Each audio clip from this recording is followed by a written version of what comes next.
Este es el tercer mensaje de la serie que estamos estudiando, que se llama El Mesías Prometido. El Mesías Prometido. Quiero recordarles que después de esta diapositiva va a aparecer el código QR, el código. Con ese código ya la mayoría ya conoce cómo funciona. Apunta su teléfono y al teléfono le va a dar indicaciones ahí para que usted accese a un sitio web donde está almacenado el bosquejo de este mensaje.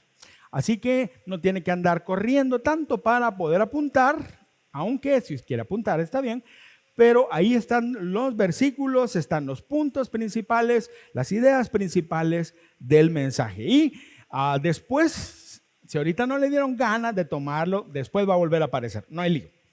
Muy bien, ¿por qué estamos estudiando esta serie? El Mesías Prometido. Navidad se trata de Jesús. A mí me encanta la Navidad, yo se los he dicho. Si por mí fuera, desde julio tendríamos puesto el árbol de Navidad. No es el árbol lo más importante, por supuesto, pero adorna y le da un aire diferente a la casa. Algunos piensan que no debemos celebrar la Navidad, es respetable, está bien, tendrán sus razones, no hay problema. Yo creo que sí, y es mi posición muy personal. Yo creo que sí. ¿Por qué? Porque la Navidad tiene que ver con Jesús, con el Mesías que fue prometido.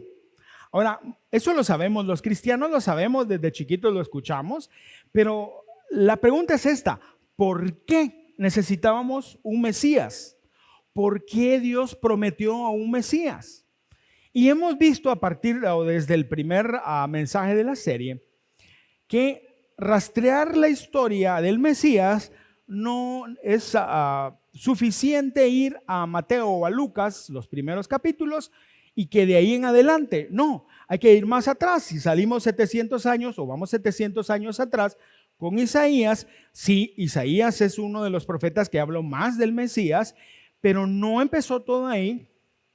Nos podemos ir otros 400 años atrás más o menos con David, los salmos. Hay salmos que hablan de el Mesías. Hoy vamos a ver uno de esos, pero todavía vamos más atrás, otros 1000 años después de David o para atrás de David, con Abraham, una gran promesa. La promesa, lo que estudiamos la semana pasada, donde Dios le dio o hizo un pacto con Abraham, el pacto de gracia, pero ni siquiera fue ahí donde empezó todo, sino empezó desde el principio. Allá en el jardín del Edén empezó todo. Cuando el hombre y la mujer cayeron en pecado y todo se arruinó, allí mismo Dios estableció que había un camino, una segunda oportunidad. Cuando le dijo a la serpiente: pondré enemistad entre tú y la simiente, eso es importante, la simiente de la mujer. Ahí empieza todo, prácticamente con la humanidad. Y hemos visto cómo Dios, después de esa promesa, bueno, sabemos que pasaron muchas cosas en medio. Después habló con Abraham, o le dio él hizo el pacto con Abraham. Hoy vamos a hablar también del pacto que hizo con David, y así estamos yendo hacia adelante. Ahora, ¿por qué? Porque ese Mesías prometido y provisto por Dios vino con un gran propósito. Vino a hacer muchas cosas maravillosas, pero el gran propósito de él era resolver el gran problema de la humanidad. No es no tener dinero, no es estar enfermo, nada, eso es secundario. El gran problema de la humanidad es el pecado, y Jesús vino a resolver eso. Así que hoy vamos a hablar dentro de la serie sobre el sacerdote eterno, el sacerdote eterno. Y quiero invitarle que vaya conmigo al Salmo 110, verso 4, la primera parte. Salmo 110, 4. Y dice así, en esta versión: el Señor ha hecho un juramento y no romperá su promesa. ¿Quién es ese Señor? Es Dios. Tú eres sacerdote para siempre.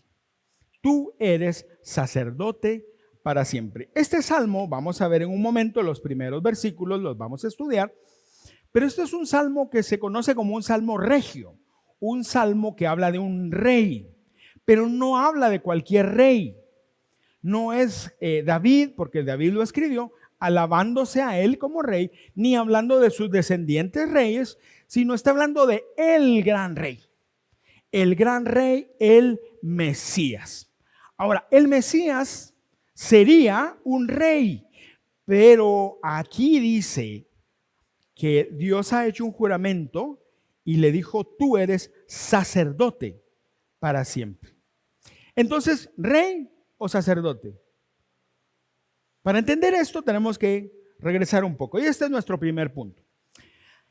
El Mesías sería un rey de la descendencia de Abraham. Recordemos que cuando Dios maldijo a la serpiente y le dijo que pondría enemistad entre ella y la simiente de la mujer, a partir de ahí podemos empezar a ver que hay dos simientes o dos descendencias, son muy distintas. Caín demostró ser de la descendencia de la serpiente. ¿Por qué? Porque mató a su hermano Abel. Entonces, desde ahí arranca todo. Vemos la elección de Dios. Dios eligió a Set, el tercer hijo de Adán y Eva, en lugar de Caín, que era el mayor. Caín demostró ser de la simiente de la serpiente. Entonces Dios escogió a Set y de Set viene una lista de hombres virtuosos, no perfectos. Todos los humanos después de Adán y Eva venimos con el pecado, o sea, traemos el pecado dentro de nuestro propio ser. Eso es la naturaleza pecaminosa, tal y como la llama Pablo más adelante. Después de eso, ahí ustedes se acuerdan la historia de Noé y Dios destruyó casi toda la humanidad. Solo 8 se salvaron, Noé y su familia. Y uno diría, se acabó la serpiente, la simiente de la serpiente. Pero no, porque después de eso, Cam, el hijo de Noé, demostró ser de la simiente de la serpiente. El problema no se acabó ahí. El problema siguió. Siguieron las generaciones y entonces Dios habló con Abraham, lo que estudiamos la semana pasada, y le dijo, yo haré de ti una nación grande y en ti serán benditas todas las naciones de la tierra. Hablamos y dijimos que aunque ese pasaje resulta interesante como para decir, Dios me va a bendecir a mí como Abraham, en realidad no está hablando de nosotros, está hablando de Abraham y específicamente la bendición que de Abraham saldría para todos los pueblos es nada más y nada menos que Jesús, el Mesías. Entonces, después de Abraham, vemos que Dios sigue eligiendo gente. Vemos que aunque Abraham ya tenía un hijo mayor que era Ismael, Dios escogió a Isaac. Isaac fue el hijo de la promesa. Isaac tuvo 2 hijos, eran gemelos, Jacob y Esaú, o en orden, Esaú el mayor y Jacob el menor. Y Dios eligió a Jacob. Jacob tuvo 12 hijos. El mayor era Rubén y lo normal era que el hijo mayor se quedaba al frente de toda la tribu y él era el dirigente del clan o de la tribu, pero no, Dios escogió a Judá, no a Rubén. Y a Judá le da una bendición especial. Cuando Jacob iba a morir, llamó a sus hijos y los bendijo a cada uno. Y fue una bendición profética. Estaba hablando del futuro de cada uno de sus hijos y de sus descendientes. Y a Judá le dijo algo muy interesante.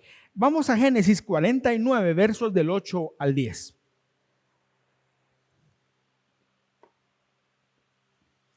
Le dijo, tú, Judá, serás alabado por tus hermanos. Dominarás a tus enemigos y tus propios hermanos se postrarán ante ti. Le estaba diciendo, tú vas a dirigir toda la tribu. Verso 9. Esto es muy interesante.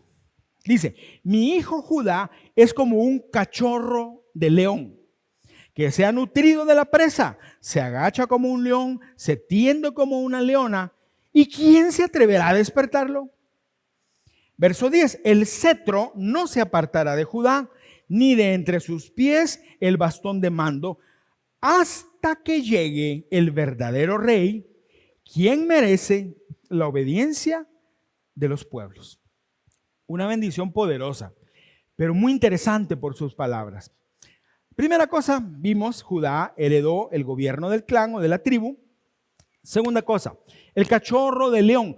Cuando se usa el león generalmente en la Biblia, es un símbolo de poder, es un símbolo de fuerza. Y Judá dice, nadie se atreve a molestar a un león, así será mi hijo, poderoso, fuerte.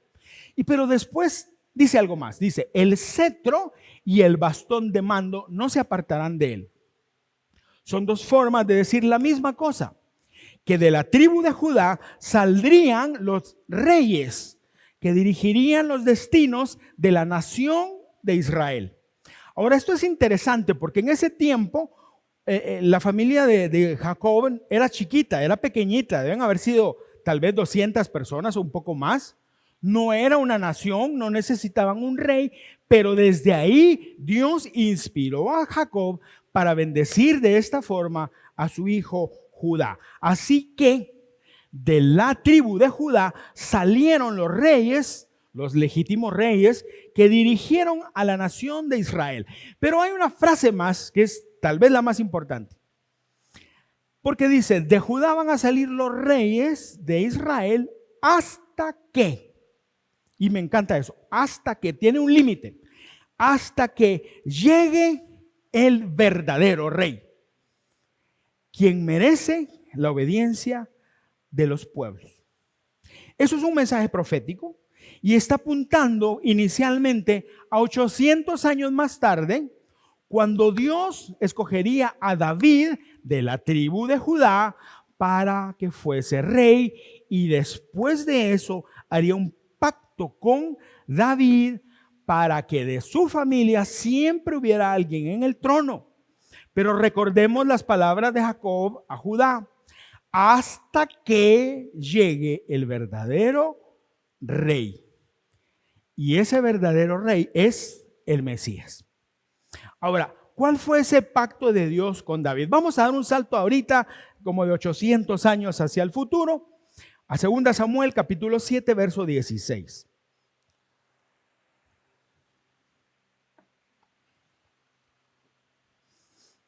Siempre siguiendo con la misma idea que inició con Génesis 3:15, de dos simientes. Dios le dijo a David esto: tu casa y tu reino durarán para siempre delante de mí. Y le dijo esto: tu trono quedará establecido para siempre. Tu trono quedará establecido para siempre. Ahora, son palabras poderosas, pero hay un problema. Y es que David se iba a morir, y de hecho se murió. Entonces, ¿cómo iba a establecer el trono de David si David se murió? Por supuesto, una de las explicaciones, y es la explicación, una de las dos explicaciones válidas, no diría válidas mejor, sino a lo que se refiere es a sus descendientes. Ciertamente, después de David gobernó Salomón, después de Salomón su hijo Roboam, y después hubo una sucesión de reyes, hasta que el pueblo de Judá, bueno, ahí pasó, después de Salomón, que el reino se dividió en dos. El reino del norte tuvo reyes que no eran de la estirpe de David, o sea, no eran reyes legítimos, pero Judá siempre mantuvo la misma estirpe, la familia de David. Cuando el pueblo fue llevado cautivo a Babilonia y regresó, desde ahí nunca más hubo ningún rey. Ningún rey, ni legítimo, más bien los que fueron puestos primero por los griegos, después por los romanos. Ahora, entonces, ¿a qué se refiere Dios cuando le dice a David que su trono sería establecido para siempre? Si sus hijos, por cierto, cometieron pecados, fueron mejores que los otros, pero igual fallaron serio, David mismo falló. ¿A qué se refiere entonces? No se refiere a una familia natural, a una familia física, nada más, sino principalmente se refiere a un rey que sí sería un rey eterno. Un rey cuyo reinado jamás tendría final. Con esto queda claro que el Mesías prometido sería un descendiente de Abraham, de la tribu de Judá y de la familia de David. Y así lo afirma la Biblia. Vamos a dar un salto más todavía, hasta el año 95 más o menos, cuando Juan escribe el Apocalipsis y escribe estas palabras. Apocalipsis 5 del 1 al 5 dice: en la mano derecha del que estaba sentado en el trono de la visión de Juan, del apóstol Juan, dice: vi un rollo escrito por ambos lados y sellado con 7 sellos.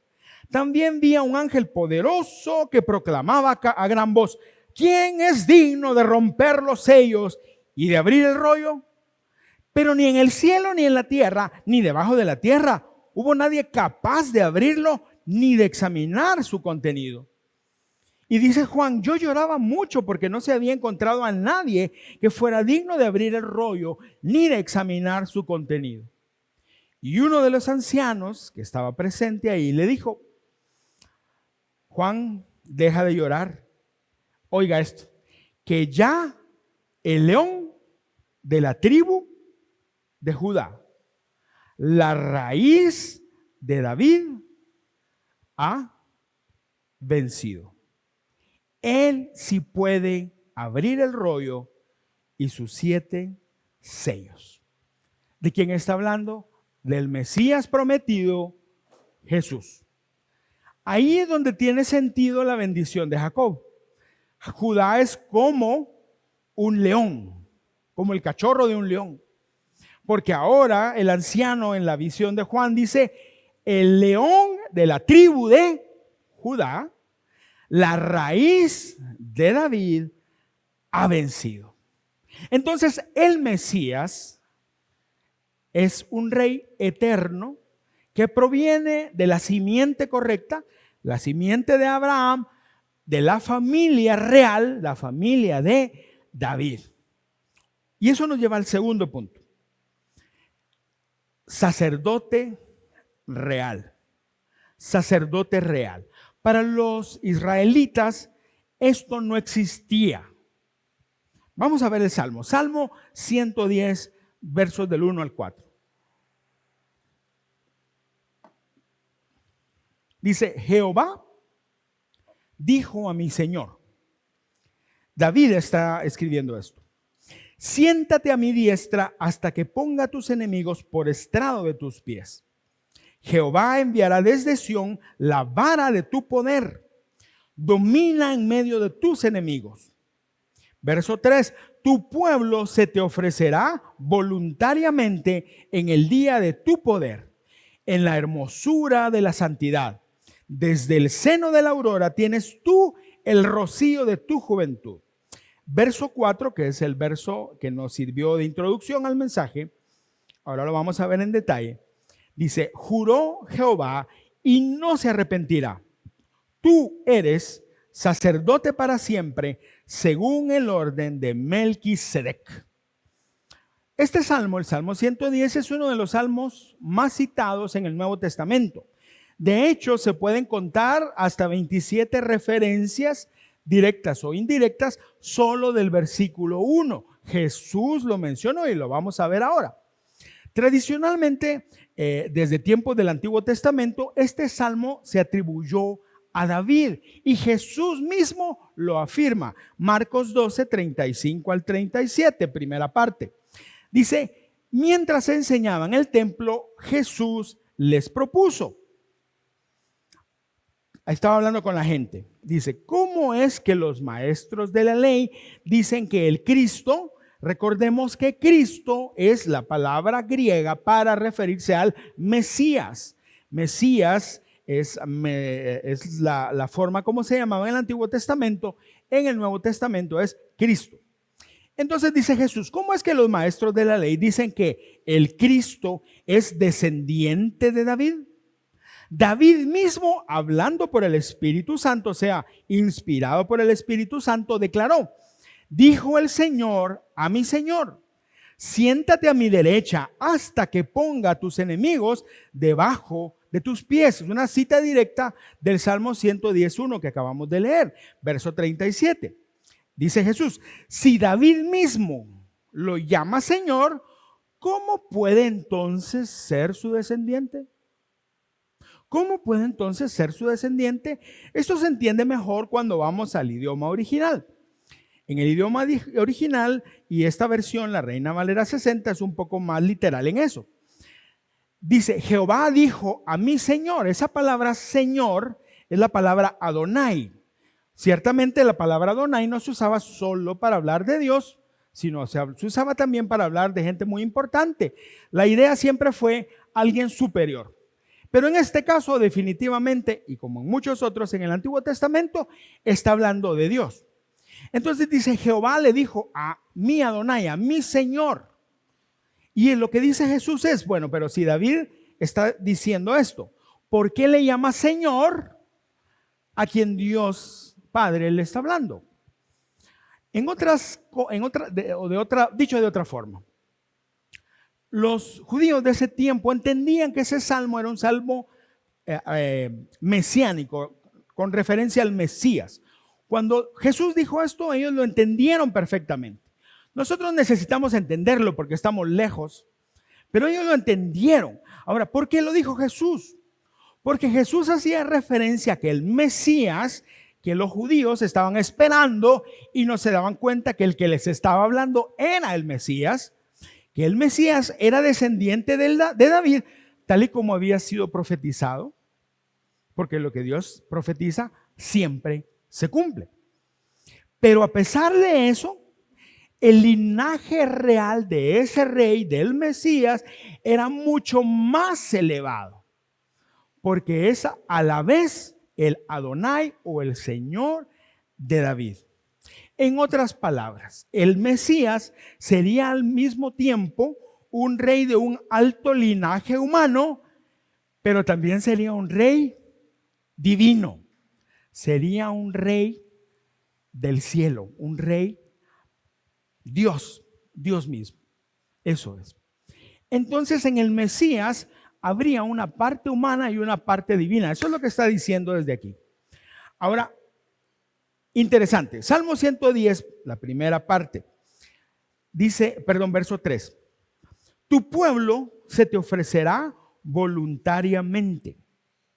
Tu pueblo se te ofrecerá voluntariamente en el día de tu poder. Pero ahora leamos Génesis 49:10, que ya leímos, donde dice que de Judá saldrán los reyes hasta que llegue el verdadero rey. ¿Qué dice? Quien merece la obediencia de los pueblos. ¿Se da cuenta?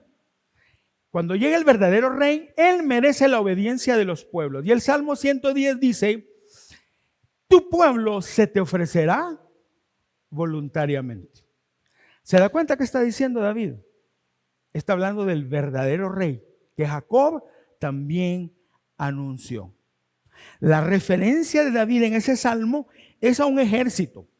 Cuando habla de tu pueblo se ofrecerá voluntariamente, la referencia es un ejército. Él está pensando en eso, pero no un ejército que fueron a agarrar a los muchachos para que sean soldados, sino un ejército que se forma cuando la gente mira al verdadero rey y dice, yo voy a ir con él. A eso se está refiriendo. O en otras palabras, como Jacob lo dijo, quien merece la obediencia de los pueblos. En otras palabras, la obediencia de los pueblos, no solo de Israel, la obediencia de todos los pueblos es de Jesús por derecho propio, porque Él es el Mesías prometido. Pablo lo dice de otra forma. Filipenses 2:10, verso 11. Cuando habla del nombre de Jesús, que se le dio un nuevo nombre, dice, para que ante el nombre de Jesús se doble toda rodilla, en el cielo y en la tierra y debajo de la tierra, y toda lengua confiese que Jesucristo es el Señor, para gloria de Dios Padre. El Mesías, Jesús, es el que merece la obediencia de todos. Ahora alguien podrá decir, pero si Él merece la obediencia de todos, ¿por qué ni siquiera los judíos, todos los judíos, le obedecieron al principio? ¿Y qué pasa con el montón de pueblos paganos? ¿Y qué pasa hoy con el montón de gente que vive contrario a Dios? Recordemos que Filipenses está hablando de un día en el cual toda rodilla se va a doblar delante de Jesús. Y ahí hasta el diablo y sus demonios se van a postrar. Hasta el más duro de los hombres se va a postrar, porque Él es el Rey y toda rodilla debe doblarse delante de Él. Ahora, aquí hay algo más. Era común en esa época que los reyes paganos fueran también sacerdotes. Muchos reyes paganos eran los sacerdotes más importantes de su religión. Ellos gobernaban no solo el ámbito político, sino también en el ámbito religioso. Pero en el caso de los israelitas no era así. Para los israelitas pensar en un rey sacerdote era inconcebible, no lo pensaban. ¿Por qué? Porque Dios había escogido, ya lo vimos, a Judá como la tribu de donde provendrían los reyes. Pero también escogió a otra tribu, a los levitas, porque de esa tribu de los levitas provendrían los sacerdotes. Y a partir de ahí estuvo separado esa función. Había reyes y había sacerdotes. Deuteronomio 18:5. Perdón. Dice, porque el Señor tu Dios los eligió a ellos y a su descendencia. ¿De quién está hablando? De los hijos de Leví. De entre todas tus tribus, para que estuvieran siempre en su presencia, ministrando en su nombre. Ahora, dentro de esa tribu de Leví, también Dios escogió específicamente a un linaje, así como con Judá fue el linaje de David, aquí con los levitas fue el linaje o los descendientes de Aarón. Éxodo 28:1. Haz que comparezcan ante ti, está hablándole Dios a Moisés, tu hermano Aarón y sus hijos, Nadab, Abiú, Eleazar e Itamar. De entre todos los israelitas, ellos me servirán como sacerdotes. A partir de allí, ninguna persona que quisiera tener funciones sacerdotales y que no pudiera rastrear su origen familiar hasta Aarón era descalificado. No le daban el espacio, porque todos tenían que ser descendientes directos de Aarón. Ahora, Dios no permitió que los reyes fueran sacerdotes. De hecho, al principio no había reyes. El primer rey fue Saúl, y eso fue mucho después de que los israelitas llegaron a Canaán. Al principio solo eran los sacerdotes. Ahora, esa diferenciación era tan grande que cuando Saúl, el primer rey, se quiso tomar funciones de sacerdote al presentar un sacrificio, Dios lo descalificó. No podía haber reyes sacerdotes.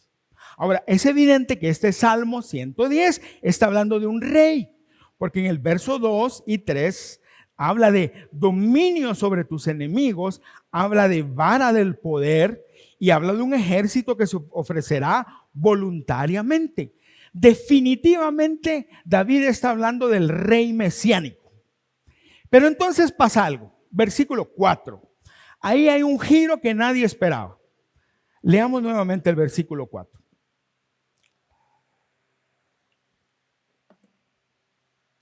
Juró Jehová y no se arrepentirá. Tú, le está hablando al rey mesiánico, tú eres sacerdote para siempre, según el orden de Melquisedec. O sea, el rey mesiánico no solo sería rey. Nosotros cuando cantamos le decimos al Señor, tú eres el rey de reyes y señor de señores. Y es cierto, por supuesto, pero también es sacerdote. Porque aquí dice que Dios lo designó sacerdote. pero no sacerdote como los levitas, los levitas hijos de Aarón, sino de otra forma, según el orden de Melquisedec. ¿Había usted escuchado ese nombre de Melquisedec? Bueno, tenemos un amigo que se llama así. Raro usar ese nombre, pero él se llama así. Un nombre muy elegante, por cierto. Pero en la Biblia solo se menciona 2 veces en el Antiguo Testamento y varias veces en dos capítulos de Hebreos. Después no se habla más de Melquisedec. Ahora, ¿quién era Melquisedec? Vamos a ver rápidamente Génesis 14, versos 18 al 20. Entonces Melquisedec, dice la Biblia, rey de Salem y sacerdote del Dios Altísimo. Por cierto, está hablando del tiempo de Abraham. No había nacido Isaac, no había nacido Jacob, no había nacido Leví, no había sacerdotes, en otras palabras. Pero la Biblia dice que Melquisedec era rey de Salem y a la vez sacerdote del Dios Altísimo. Entonces este Melquisedec sacó pan y vino y bendijo a Abraham diciendo: bendito sea Abraham del Dios Altísimo, creador de los cielos y de la tierra, y bendito sea el Dios Altísimo que entregó tus enemigos en tu mano y le dio a Abraham los diezmos de todo. Abraham venía de una guerra, había ido a liberar a su familia, a su sobrino Lot y a su familia, y entonces se encuentra con 2 reyes. Uno era el rey de Sodoma y el otro era Melquisedec, rey de Salem. Ahora, no hay más información ni de Salem ni de Melquisedec. Ahora, Hebreos nos da información. Recordemos esto: el Antiguo Testamento se lee a la luz del Nuevo Testamento. La revelación del Antiguo Testamento se entiende mejor o se entiende plenamente con la revelación o usando la revelación del Nuevo Testamento. Entonces el autor de Hebreos se refiere a este Melquisedec y nos dice que el nombre significa rey de justicia. Y también nos dice, eso está en Hebreos 7, que él era rey de esa ciudad Salem, que se cree que era un nombre antiguo para la ciudad de Jerusalén. Ahora, Salem proviene de la misma raíz de donde viene Shalom, que en hebreo quiere decir paz. Por eso, Melquisedec era un rey de paz. Ahora, Melquisedec no era un simple, no era simplemente o no era nada más un adorador del Dios verdadero. Él tenía el título honorable de sacerdote del Dios Altísimo. La grandeza de Dios magnificó la grandeza del sacerdocio de Melquisedec. Ahora, este Melquisedec bendijo a Abraham y con eso demostró su grandeza sobre el patriarca. Han dicho un montón de cosas de Melquisedec, o sea, que quién era, un montón de suposiciones. Pero tal vez la que tiene más sentido, o la explicación que tiene más sentido a la luz de la revelación de la Biblia, es que Melquisedec es una figura de Jesús, el rey sacerdote, que bendice a Abraham, el escogido, para que de su descendencia naciera el Mesías. Entonces David encuentra en este misterioso personaje un presagio, un anuncio de la persona y obra de Jesucristo como el gran rey y el gran sumo sacerdote de su pueblo, que es a lo que se refiere Salmo 110, 4. Y eso nos lleva al tercer punto y final.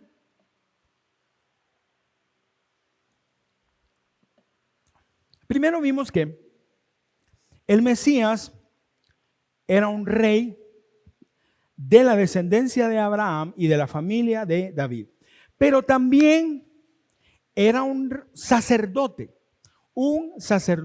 real. De hecho, el primer y único sacerdote real, aunque después en Apocalipsis a nosotros se nos dice que somos reyes y sacerdotes.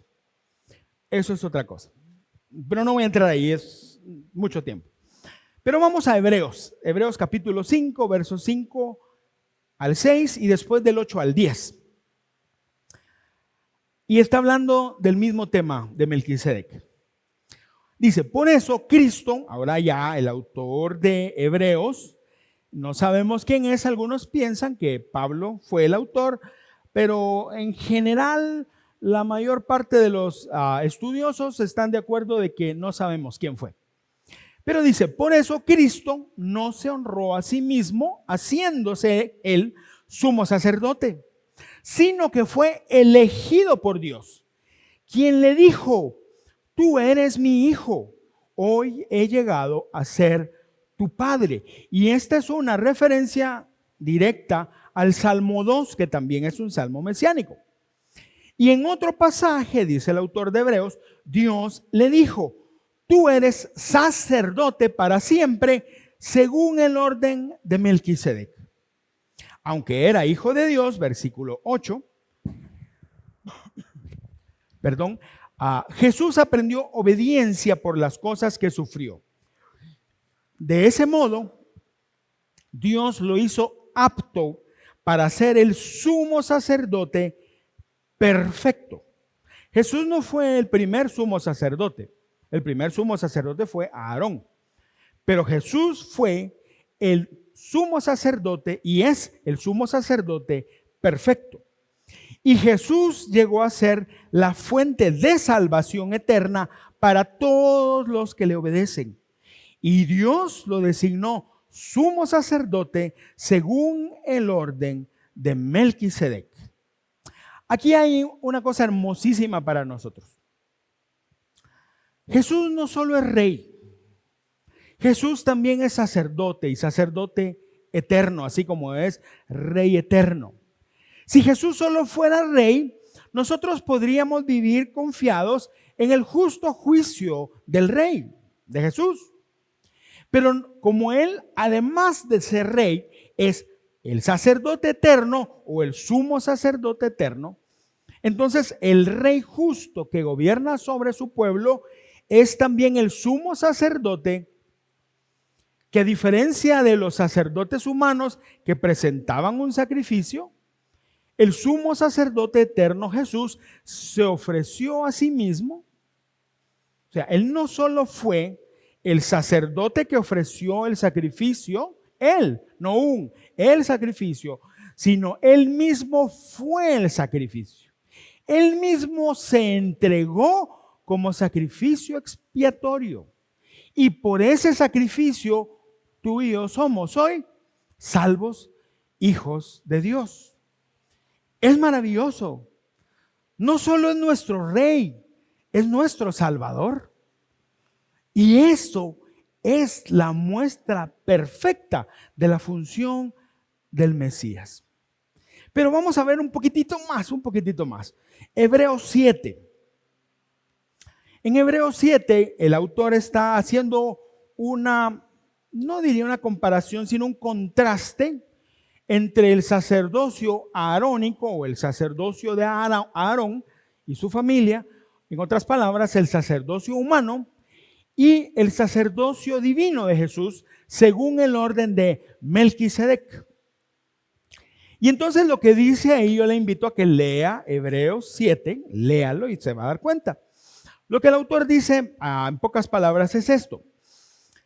Los sacerdotes humanos tenían muchos problemas, pero tal vez los principales. Uno es que se morían, porque Aarón se murió y quedó su hijo, y después se murió el hijo, y después vino otro, y otro, y otro, hasta que el templo fue destruido y el sacerdocio de Aarón se acabó. Entonces, había necesidad de estar escogiendo un nuevo sumo sacerdote cada vez que el otro fallecía. Pero no solo eso, sino también los sacerdotes cometían pecados. Cuando ellos presentaban una ofrenda al sumo sacerdote, la primera ofrenda que presentaba era por él. Porque si él no presentaba ofrenda por él se podía morir por acercarse a Dios con pecado. Y entonces él presentaba su ofrenda y después presentaba las ofrendas del pueblo.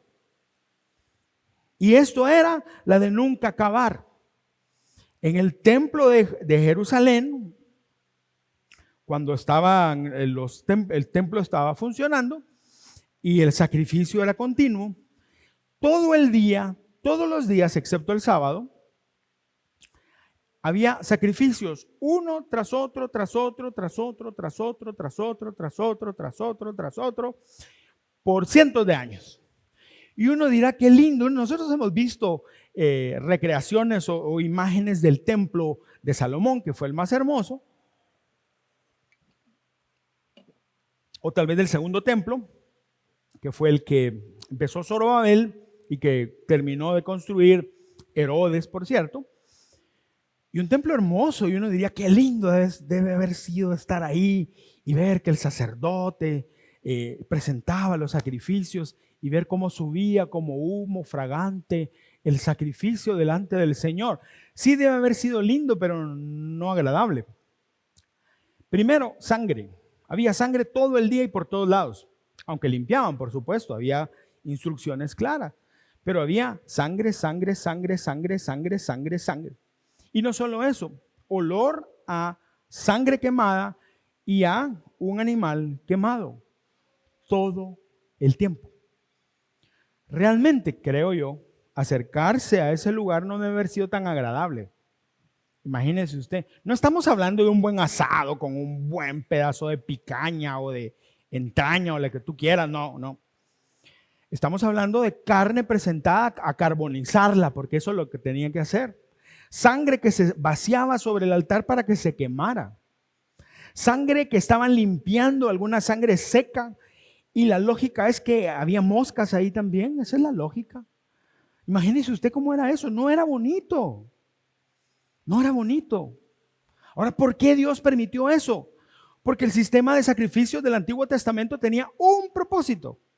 Y era demostrarle al hombre, a la humanidad, que el pecado es muerte y es malo, apesta y no se puede arreglar, porque constantemente había que volver a presentar otro y otro, y la misma persona presentaba un sacrificio, se iba perdonado, pero ya se peleaba con el vecino y tenía que regresar otra vez, porque había pecado y caía, hasta que Juan, cuando estaba a orillas del Jordán, vio venir a su primo Jesús, hijo de María, prima de su mamá, y le dijo a la gente, inspirado por el Espíritu Santo, les dijo, he aquí al Cordero de Dios que quita el pecado del mundo. El único sacrificio que se tuvo que hacer una sola vez y es efectivo eternamente. Y entonces de eso está hablando Hebreos 7. De la diferencia entre el sacerdocio de Aarón humano y el sacerdocio de Jesús. Un sacerdocio escogido por Dios, sí. Imperfecto porque somos humanos. Versus el sacrificio de Jesús o el sacerdocio de Jesús. El sacerdocio perfecto y efectivo para siempre. Y entonces, así dice estas palabras. Hebreos 7, versos 26 al 28. Él, está hablando de Jesús, es la clase de sumo sacerdote que necesitamos, porque es santo y no tiene culpa ni mancha de pecado. Él ha sido apartado de los pecadores y se le ha dado el lugar de más alto honor en el cielo. Filipenses, porque a Jesús se le dio un nombre que es sobre todo nombre, la misma referencia. Y dice, verso 27, a diferencia de los demás sumos sacerdotes del orden de Aarón, no tiene necesidad de ofrecer sacrificios cada día. Ellos los ofrecían primero por sus propios pecados y luego por los del pueblo. Sin embargo, Jesús lo hizo una vez y para siempre, cuando se ofreció a sí mismo como sacrificio por los pecados del pueblo. La ley nombra a sumos sacerdotes que están limitados por debilidades humanas. Pero después de que la ley fue entregada, Dios nombró a su Hijo mediante un juramento y su Hijo ha sido hecho el perfecto sumo sacerdote para siempre. El Mesías es. Nosotros sabemos quién es el Mesías. Jesús es el perfecto sumo sacerdote, el rey sacerdote perfecto y eterno. Recordemos, vamos atrás otra vez. Génesis 3:15. Yo pondré enemistad. Ese verso no está ahí, Atilio, solo estoy regresando. Yo pondré enemistad entre tú, está hablando de la serpiente, y la simiente. El próximo domingo vamos a hablar de por qué Dios dijo la simiente de la mujer. Eso es sumamente importante para nosotros. Pero dijo esto: ella, la simiente de la mujer, te va a aplastar la cabeza y tú le vas a morder el talón. Es exactamente lo mismo que está diciendo Hebreos. Cuando Jesús se ofreció a sí mismo como sumo sacerdote y como sacrificio al mismo tiempo, lo que Jesús hizo fue aplastar la cabeza de la serpiente. Y entonces, a partir de ahí, esa simiente de la serpiente existe, sí. La serpiente antigua existe, por supuesto que sí, el diablo, pero es una simiente vencida. Y usted y yo tenemos la victoria por medio de Jesús. ¿Se da cuenta cómo? Dele un fuerte aplauso al Señor.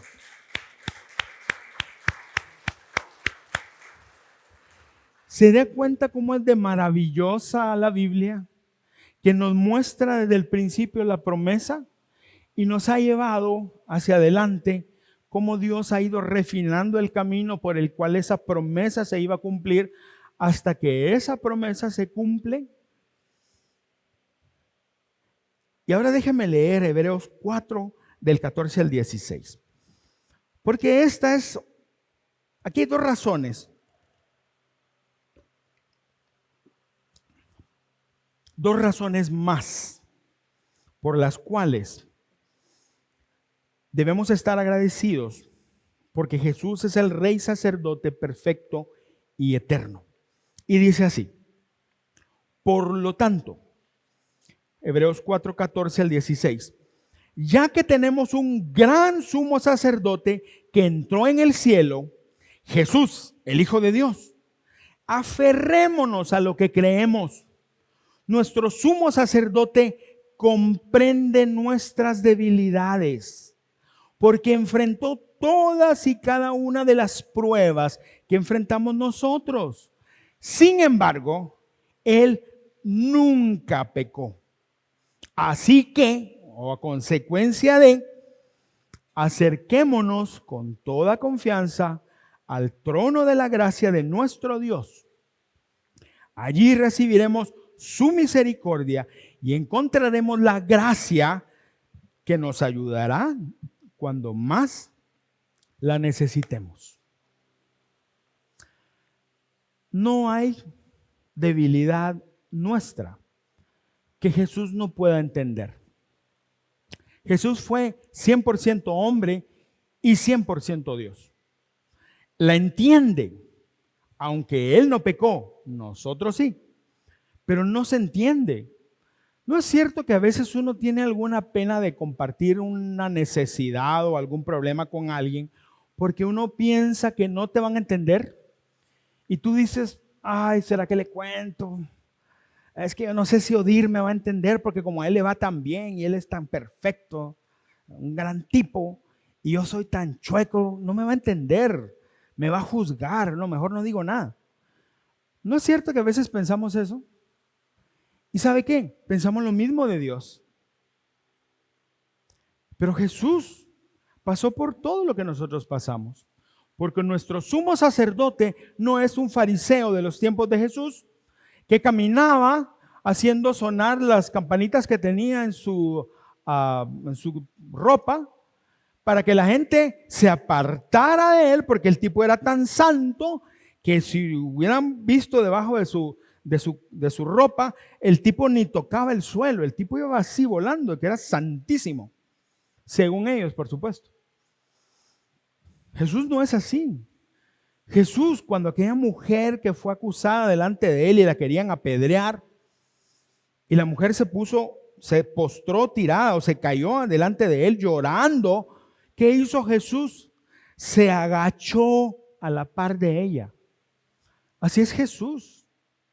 Así es Jesús, nuestro sumo sacerdote. Él nos entiende. Por supuesto no quiere decir que Él nos va a decir, sí, dale, sigue así, haciendo lo malo, no importa. No.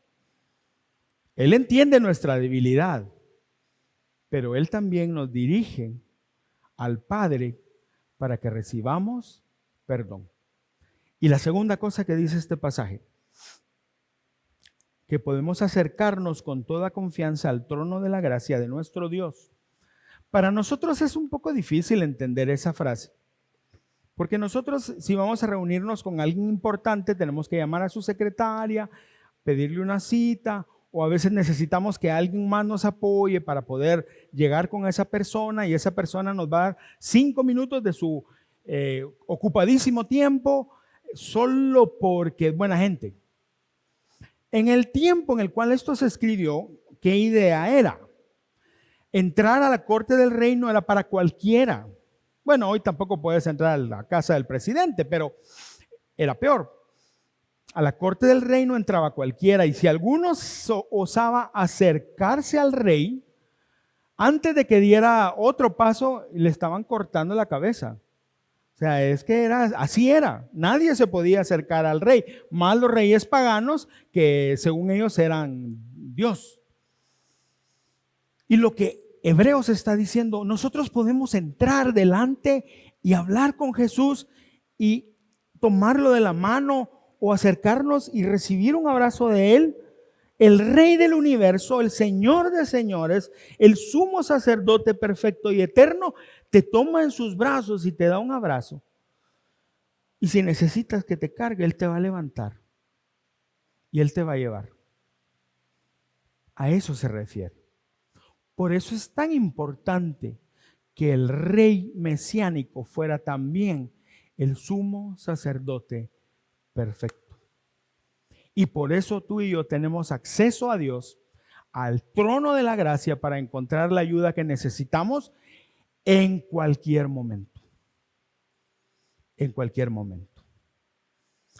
Con esto terminamos. En Jesús, el máximo rey sacerdote, encontramos a un Dios que conoce nuestros pesares, que ha cargado con nuestro pecado y que gobierna sobre nosotros como nuestro Señor misericordioso. Y por eso tiene tanto sentido un versículo en la Biblia que fue el mensaje o el canto de los ángeles cuando le dieron el anuncio a los pastores allá en la campiña de Belén, que nosotros lo cantamos, lo decimos, está escrito por un montón de lados, pero no lo entendemos completamente. Lucas 2:14 dice, gloria a Dios en el cielo y paz en la tierra para todos los que Dios ama. ¿Qué le parece si se pone de pie? Lo leemos juntos. Y lo hacemos y lo decimos de verdad con pasión. Entendiendo lo que hemos entendido. Leámoslo juntos. A la cuenta de 3. 1, 2, 3. Gloria a Dios en el cielo y paz en la tierra para todos los que Dios ama. Dele un fuerte aplauso al Señor. Oh, gracias, Señor. Cierre sus ojos por un momento. Cierre sus ojos por un momento y dele gracias a Dios por el Mesías, que no solo es nuestro rey, sino también es nuestro sumo sacerdote. Dele gracias ahí. Dele gracias porque puede acercarse confiadamente y encontrar socorro, pero no solo socorro, también comprensión, apoyo, si lo decimos de esta manera, usando palabras humanas, de aquel que es nuestro sumo sacerdote y rey. Señor, te damos toda la gloria a ti. Poderoso es tu nombre, Jesús. El único nombre en el cual hay salvación. El único nombre en el cual se doblará toda rodilla de todo lo que existe. En algún momento en el futuro, todos nos postraremos delante de ti. Gracias porque nosotros nos postramos hoy delante de ti como tus hijos. Pero llegará el día en que hasta el más acérrimo enemigo tuyo deberá postrarse, porque tú eres ese rey al cual le pertenece el poder y al cual se le debe la obediencia de todos los reinos. Oh Señor, te damos gracias. Gracias, Padre, porque tú desde el principio mismo abriste la puerta de la salvación. Cuando todo se arruinó, tú abriste la puerta para que todo pudiera restaurarse. Y desde ese momento empezó a caminar tu plan.